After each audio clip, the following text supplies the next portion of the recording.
The call for help wasn't even meant for us. It was a fluke, a broken cry bouncing through the stars, carried by ancient frequencies nobody used anymore. It came from a quiet planet named Trevelon.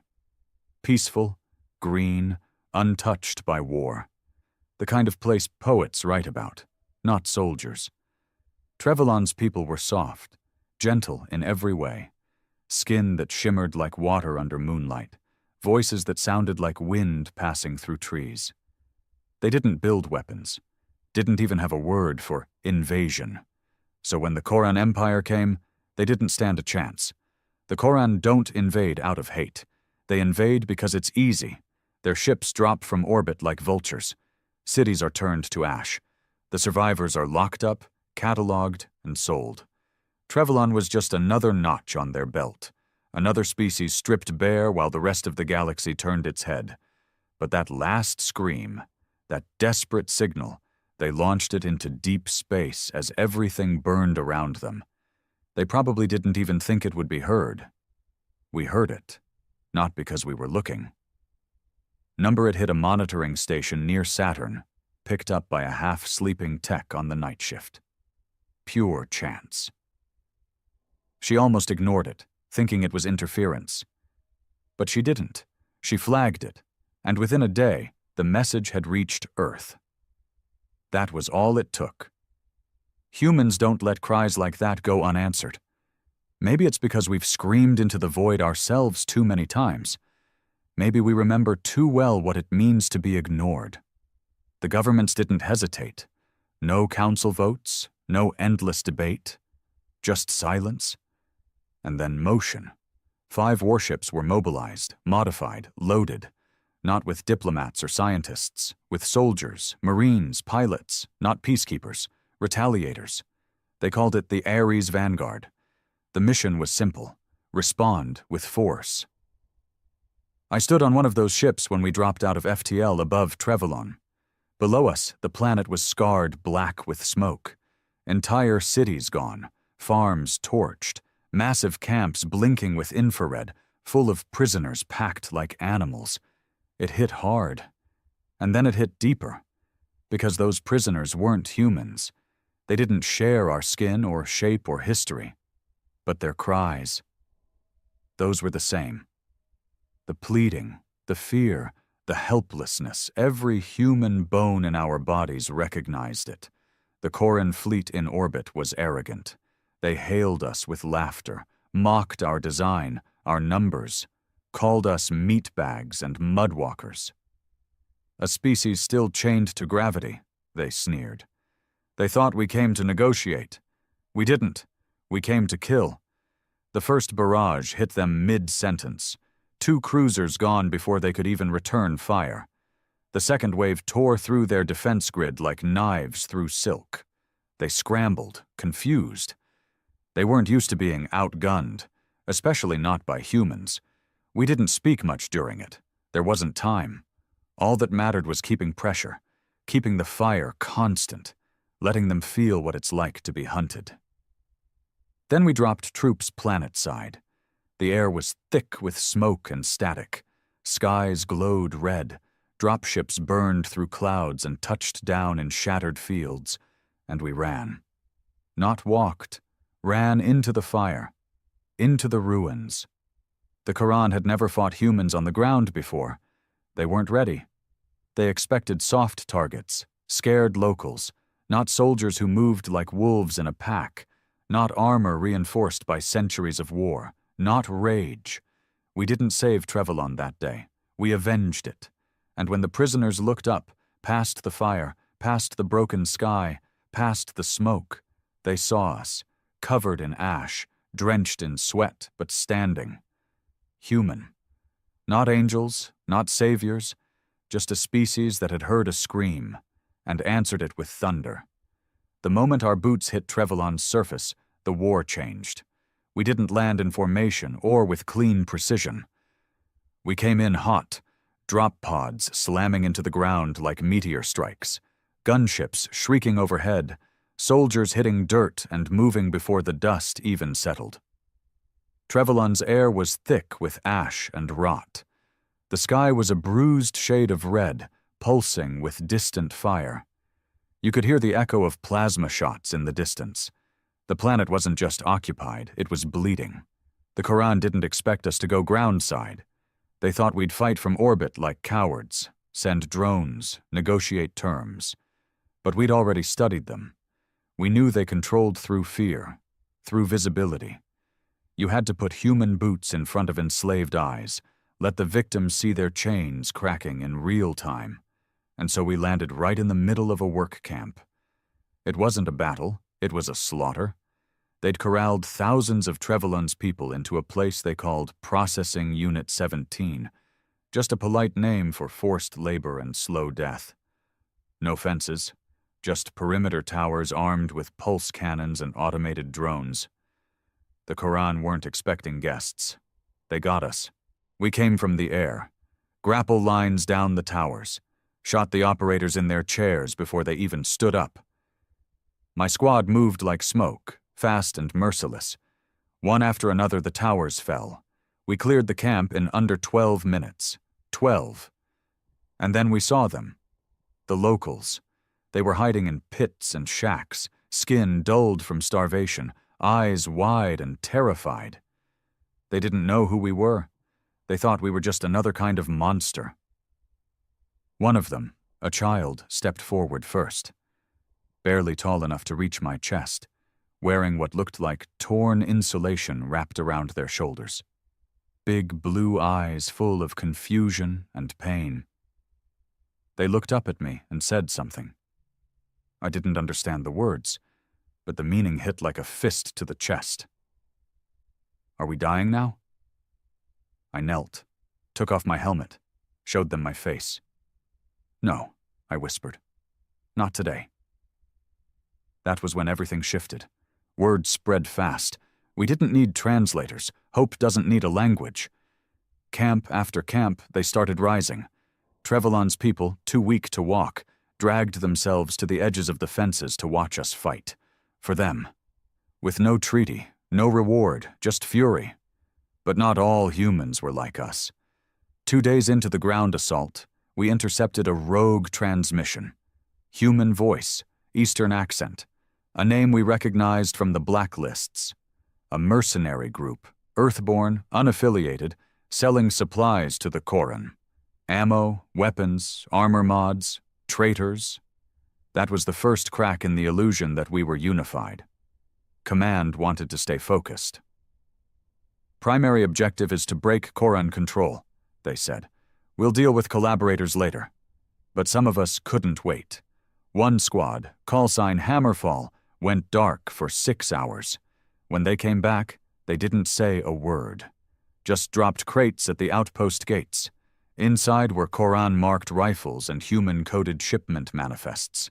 They had found the mercs, and ended them. No trials, no hesitation.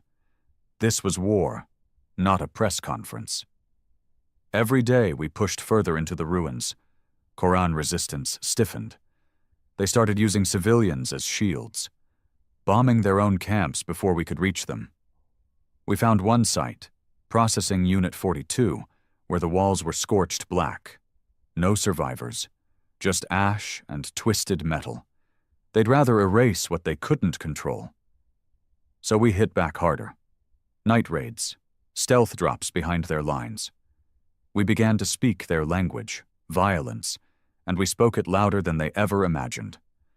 The turning point came when we captured one of their command officers, a high-ranking Koran general, tall, armored, bleeding from a leg wound. He spat blood on the ground when we pulled off his helmet. "You care too much," he growled. "You think pity makes you strong." We didn't respond, because deep down, we knew he was wrong. It wasn't pity that brought us here. It was rage, the kind that simmers when you've seen too much pain, the kind that explodes when no one else steps up, the kind that only humans, flawed and furious as we are, seem to understand. The Quran stopped underestimating us after the 3rd week. By then, half their orbital fleet was dust. Their ground forces were fractured, running guerrilla defense in shattered ruins. Their arrogance had cracked, and what seeped through was something new: fear, Not of our weapons, not even of our numbers. They were afraid because we didn't stop. Even when they torched towns full of civilians just to slow us down, even when they lured us into ambushes where half a unit never came back, we kept coming. They thought we'd lose momentum. They didn't understand that humans have a gift. When you break us, we get sharper. We took those losses and made them fuel. That third week, we set our sights on one of their strongholds, what they called a control node. Half fortress, half communication hub, dug deep into the northern mountain range. It pulsed with energy, defended by turrets, drones, and something new. Beasts. Bioengineered creatures the size of tanks, all teeth and muscle. The Koran had released them into the valleys like living siege weapons. They didn't scare us. They just made it more personal. The night before the assault, the camp was quiet. No gunfire, no briefing noise, just soldiers cleaning their rifles, some staring up at the alien stars, thinking of people they might never see again.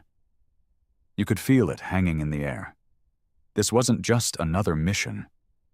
This was the strike that would shift the war. We hit the fortress at dawn. Thunder rolled through the valley as our dropships screamed overhead, letting out waves of infantry and mech units. The mountains echoed with the sound of war, plasma fire, railgun blasts, the inhuman roars of those bio-creatures as they tore through rock and steel. It wasn't a clean fight. Our lines broke 3 times. We lost over 100 people in the first hour. The Koran were dug in deep, ready to die, and they fought like it. But so did we. One team pushed through the rear entrance, a ventilation shaft barely big enough for gear.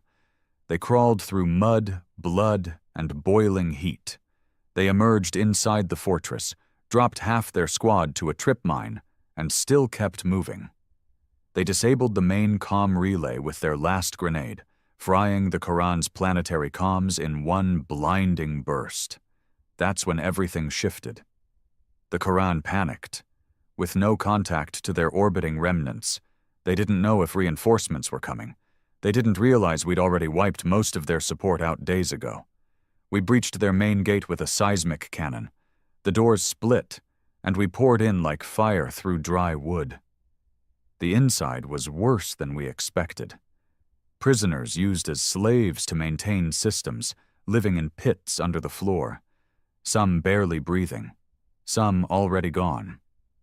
That was the moment our orders broke. We were told to capture the command staff, to extract data, protocol. Instead, we killed them, every last one. There was no glory in it, no celebration, just silence. A silence so deep it filled your head like pressure at the bottom of the sea. The Koran general, the one in charge of the control node, tried to surrender. Stepped out in full regalia, hands up, voice trembling through a translator. "Please," he said, "we surrender. We surrender." He was still speaking when a bullet tore through his skull. No one asked who pulled the trigger. Nobody needed to. We liberated the fortress, freed over 2,000 Trevelyan captives, fed them, gave them blankets. Some cried. Some stared like they didn't understand what safety meant anymore. That was the hardest part. Realizing we couldn't undo what had been done. Couldn't bring back the dead. Couldn't erase the scars etched into their minds and bodies. All we could do was stand between them and the darkness and make damn sure it never touched them again. Later that night, while the fortress still smoked and the wounded were being treated, one of the Trevelyan elders approached us. A woman, old by their standards. Her voice was brittle, her hands shaking. She looked at our faces, bloodied and sleepless, and said softly, "You're not like the others, the ones who watched." "We're not them," one of us replied. "We came because no one else would." She nodded slowly and placed a hand over her chest. "Then you are storm bearers, not saviors, not gods, just storms that broke the silence." Storm bearers. It stuck, and the war wasn't over. Not yet. But for the first time since Trevelyan screamed into the void, the silence had been broken. We didn't rest after the fortress fell. There was no time, no ceremony, no heroes, just dead to bury, wounded to carry, and questions that burned hotter than our weapons. The Koran had abandoned their outer posts in a rush, leaving behind tech, files, half-torched logs. We started digging through it all. At first it seemed like the usual: resource extraction, control grids, slave rotations. But deeper in their servers, encrypted behind military-grade firewalls, we found something else. Experimentation logs. They weren't just using Trevelyan's people for labor. They were testing on them, trying to engineer something, trying to break the biological limits of consciousness, neural stress injections, forced memory implants, sleep deprivation mixed with high-frequency torture loops. And worse, records of breeding programs. The Koran weren't just enslaving a planet. They were trying to remake it from the inside out. We brought in a tech team to crack the deeper layers. One of them threw up halfway through the files. The rest just stared, silent and pale. Whatever the Koran were building, it was hidden in something labeled Project Soilborn. No detailed specs, no visuals, just a location. Deep Basin 9.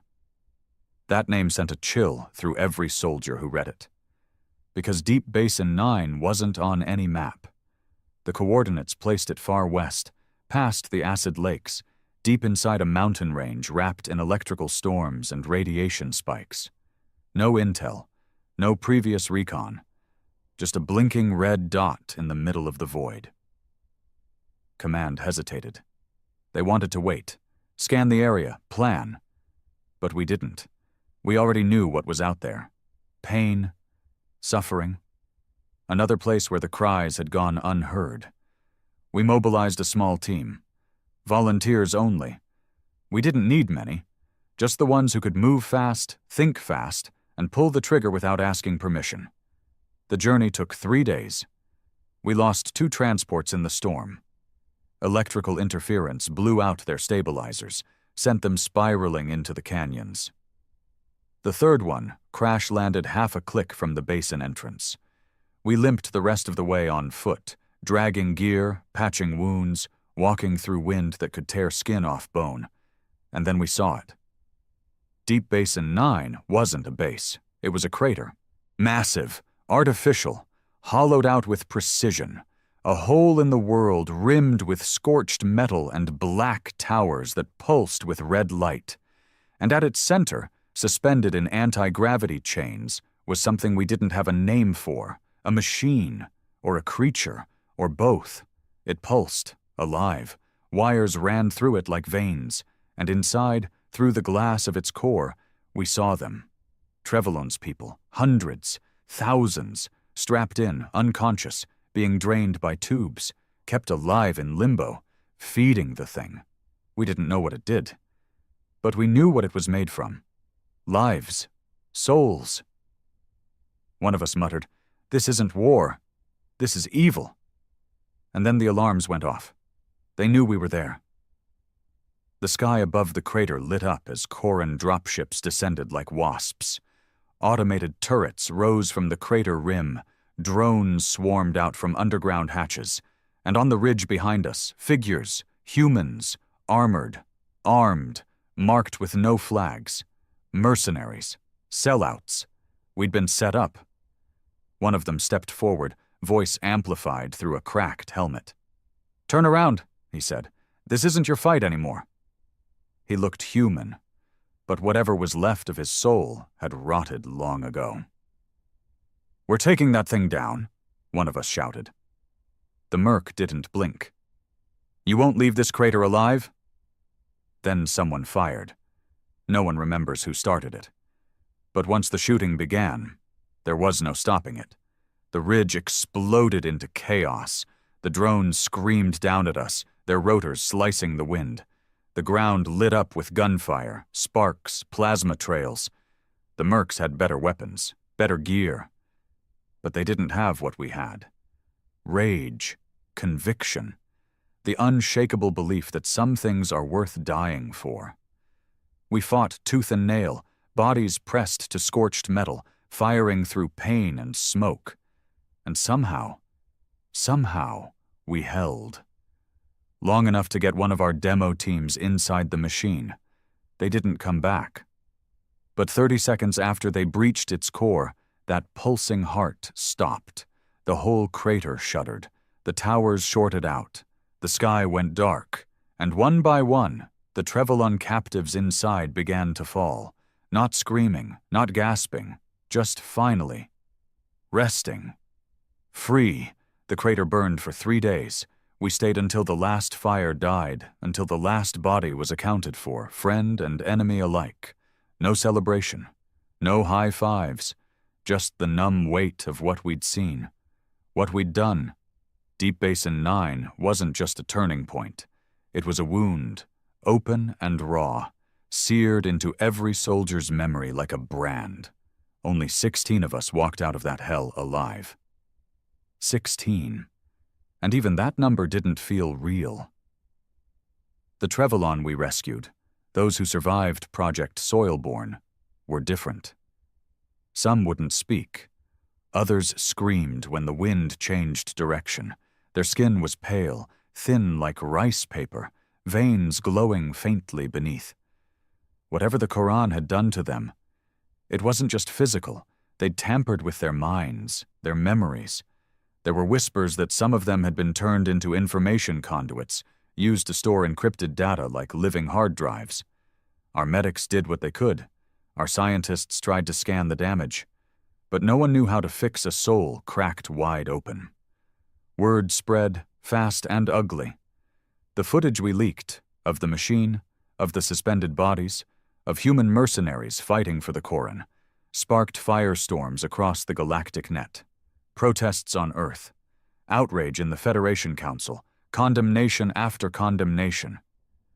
Suddenly, everyone had an opinion, but they were too late. We'd already seen the truth. The Federation wasn't just silent, they were complicit. We found comm logs hidden in the mercenary gear, contracts, signatures, dates that went back 6 months before the invasion even started. The Quran had paid for Trevelyan in advance, paid off officials to stay quiet, paid human contractors to provide logistics. They didn't invade blindly. They had maps, bioscans, weak points, because someone sold them everything. There was a saying among us before this war started, space is too big for secrets. Turns out space just makes them easier to bury. That night, our commander, an old vet with half his face replaced by combat tech, gathered us around a dying fire at the forward base. He looked at us like a man who'd seen the edge of something and didn't quite make it back whole. "We're not soldiers anymore," he said quietly. "Not in their eyes. We're weapons, disposable, dangerous, and the moment we stop being useful, they'll erase us." Someone asked what we do next. He didn't blink. "We finish this. No more mercy. No more pretending." And so we went dark. No more official updates. No more fleet movements shared with the Federation. We scrubbed our transponders, masked our signals, became ghosts. That's when the Koran hit back. They stopped trying to win the war conventionally. Instead, they started targeting hope, bombing refugee shelters, infecting water systems with bioweapons, using cloaked ships to raid liberated towns and take survivors back into the dark. It was terrorism, pure and cold. They didn't want to reclaim Trevelyan anymore. They wanted to ruin it. We responded in kind. Stealth teams infiltrated their last remaining command outposts. No prisoners, just explosives. We tracked their supply routes through the asteroid belts, blew them apart with gravity mines. We poisoned their food reserves, sabotaged their weapons caches. And every time they hit civilians, we hit 10 times harder. But the worst came one morning, just before sunrise, when a scout drone picked up something falling from orbit. Not a ship, a body, wrapped in synthetic fabric, burned from re-entry. It hit the ground outside our main forward post with a sound like thunder. It was human, one of ours. DNA confirmed it. a soldier who'd gone missing 2 weeks prior during a recon sweep. Inside the body cavity, they found a message capsule. Not digital, organic, carved into the bones. 3 words: "You are next." We buried him in silence. There was no ceremony, just clenched jaws and tearless stares, because we understood what it meant. The Quran had stopped trying to win. Now they were just trying to make us break. But they forgot the one thing that made humanity dangerous from the beginning. We don't break. We burn. And when we do, we take everything with us. We stopped playing by the rules, because there weren't any left. After the body fell from orbit, the mood shifted across every human camp on Trevelyan. No more speeches, no more command briefings, just quiet, focused, cold. You could feel it in the way people moved. Slower, tighter, like wolves about to pounce. Because now it wasn't just about saving a planet. It was about making sure the enemy forgot how to breathe. We knew where the Quran were hiding. We had their last bastion mapped out, somewhere deep beneath the polar ice cap, inside a buried fortress powered by a geothermal core. The place was called the Maw. Fitting name. According to stolen files, that was their fallback stronghold. Everything flowed through it. Intel, command, leadership. That's where the last high-born Quran generals were holed up, and probably the scientists behind Project Soilborn too. If we took the Maw, we didn't just end the war, we erased their future. But there was one problem. It wasn't just guarded. It was protected by an ancient planetary defense grid, older than the Quran themselves, built by some lost civilization, then reprogrammed. No one had cracked it. It could detect movement on a molecular level, trigger orbital strikes from old satellite weapons. Even the Federation never dared fly close. We didn't have time for caution, so we made a plan no sane strategist would approve. We called it Operation Iceheart. 2 teams, 1 ground, 1 orbital. Ground team would infiltrate through glacial fissures we found during a heat scan, barely wide enough to crawl through. The orbital team would simulate a fleet-wide retreat to draw Koran eyes toward the upper hemisphere. Meanwhile, our demolition units would do what humans do best: dig in, blow things up, and break everything sacred. I volunteered for ground. The fissures were a nightmare. Frozen tunnels filled with ancient gas pockets and shifting walls. We lost 1 man to a sudden collapse. Another had his legs crushed under a falling slab of ice. He told us to leave him. We didn't. We dragged him on a makeshift sled. He didn't scream once, just stared ahead and muttered, "Make it worth it." We reached the underside of the Maw 2 days later. And what we saw still haunts me. It wasn't just a fortress. It was a cathedral. Massive obsidian pillars carved with alien runes, glowing with red lines that pulsed like veins.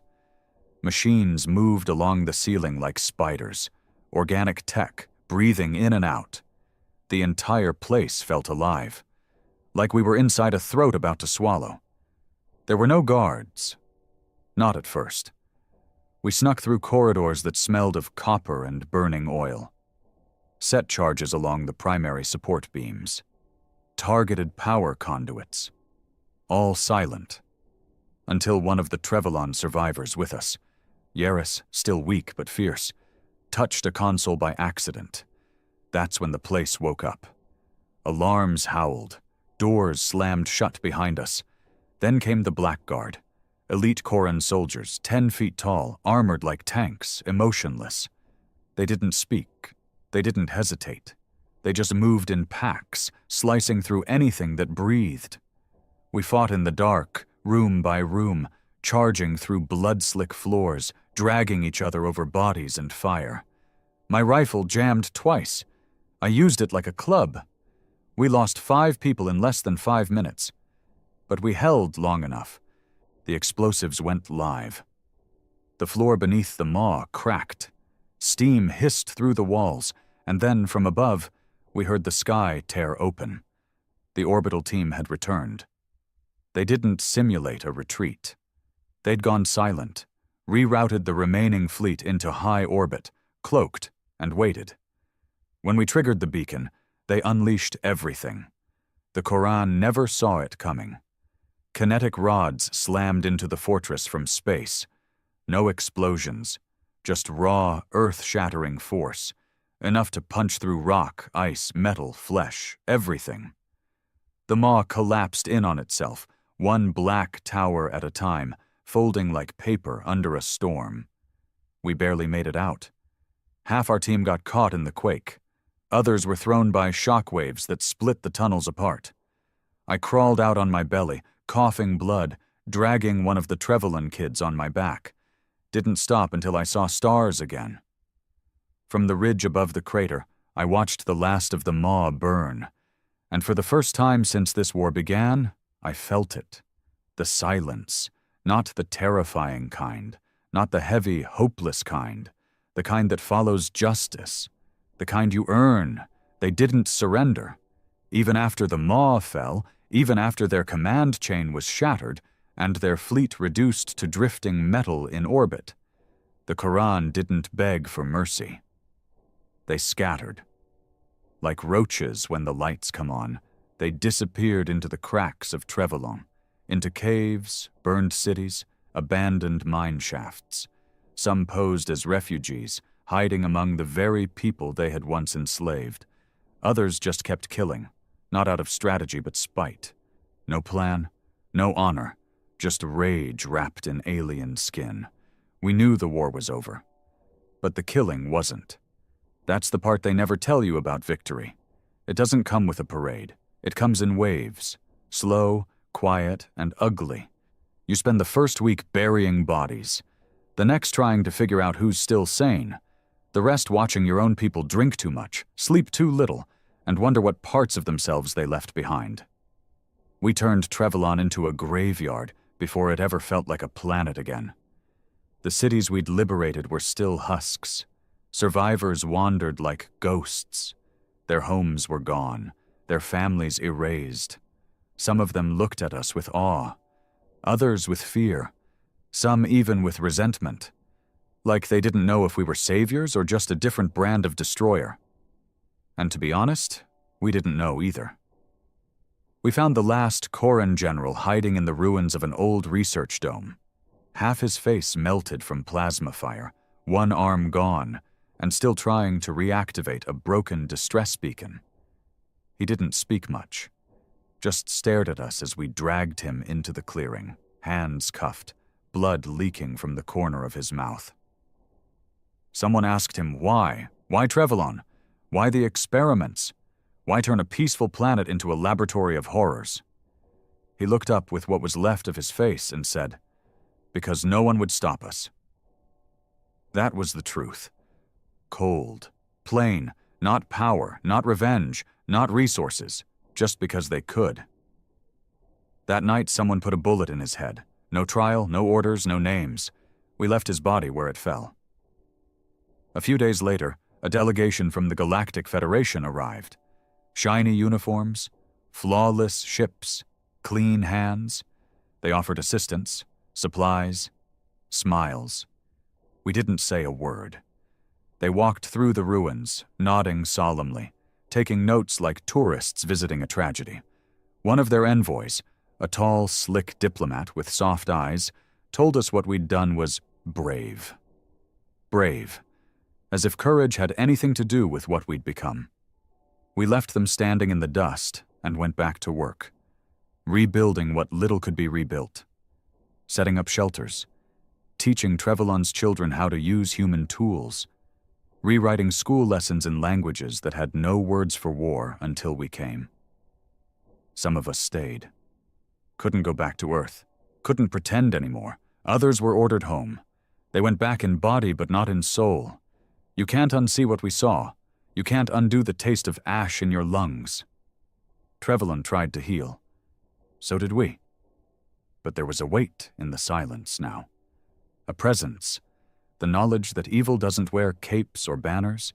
It hides in the spaces where no one looks, in bureaucracy, in backroom deals, in the long pause before anyone decides to care.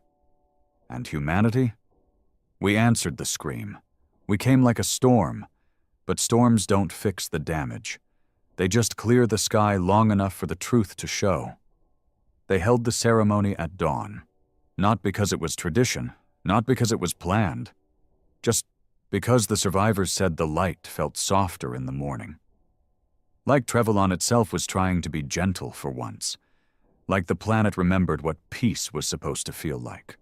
There were no speeches, no flags, no anthems, just rows of stones, hand-carved, uneven, marked with names in 3 languages: human, Trevelyan, and silence. A few soldiers stood in uniform. Some of us weren't wearing gear at all. No armor, no rifles, just our real faces. Tired, scarred, aged in weeks. Some cried, others couldn't. We all watched the sun rise through the smoke that still lingered in the air like a ghost that refused to leave. At the front of the crowd, one of the Trevelyan elders knelt beside a small stone, her fingers tracing the grooves of a name etched by hand. It wasn't her child, or her brother, or her friend. It was just a name, one of many, but she knelt there like she was touching the heart of her entire world. Maybe she was. I didn't know what to feel. The war was over. We'd won, whatever that meant. The Corran were gone. Their final outposts glassed, their bodies buried under craters of their own making. The Federation sent cleanup crews now, pretending to help, carefully avoiding the mess they'd once ignored. The mercenaries who sold us out were either dead or in hiding. No one spoke their names anymore. We didn't have to. We remembered them anyway. I walked the perimeter of the old forward base later that day. The buildings were being torn down, repurposed. Barracks turned into schools. Watchtowers stripped and rebuilt into wind turbines. The armory now housed food storage and communication tech. It was strange. Fighting to survive makes sense. It has rhythm, a reason. But surviving after the fight? That's the part no one trains you for. I passed by a group of Trevelyan children playing in the dirt with pieces of shattered drone metal. They turned the broken parts into toys, tiny creatures with wings and claws. One of them held up a piece of a plasma casing and called it a sun egg. They all laughed. A month ago, that same child wouldn't speak, wouldn't even lift their head.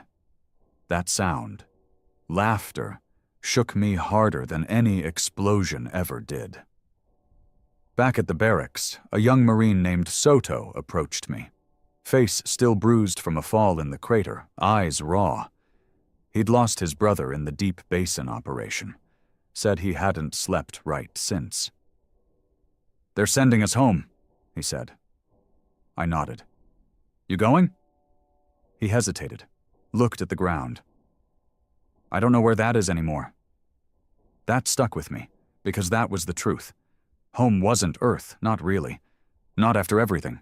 Not after Trevelyan. Home was where the scream had come from, and where we'd chosen to stay and answer it. I told him, "You'll know when you find it." That night the sky was clearer than it had been in weeks. No ash, no fire, just stars. Cold and distant and infinite. I lay on the ground outside what used to be the command post, staring up at that vast ceiling. I thought of everyone we lost, people I fought beside, people I barely knew, people whose names I'd only read in casualty reports. And I thought of the ones we couldn't save, the ones turned into power sources, the ones whose screams became data. We carried all of them now. Their weight didn't crush us, it defined us. Across the settlement, I saw one of the Trevelyan elders lighting a lantern, old tradition, a symbol of memory, light for the souls. It floated into the sky like a tiny flame trying to challenge the stars. And then more went up. Dozens, hundreds, every survivor lit one, every soldier too. No speeches, no fanfare, just the glow of sorrow and survival blending into the night. That's when it hit me. We didn't come here to be heroes. We didn't stay for medals. We came because someone screamed, and no one else came. We weren't built for silence. Humans don't endure in quiet. We endure in fire. We endure in storms. We endure with fists clenched and teeth bared and hearts wide open, even when they're breaking. That's what made the Koran afraid. Not our weapons, not our ships, but our refusal to walk away. They thought fear would paralyze us. They forgot we come from a world where we learned to run through it. To those who looked from the outside, this war was a mess. Brutal, bloody, unofficial, unrecorded in some of the Federation's ledgers, quietly erased in others. But to those who were here, it was something else. A reckoning.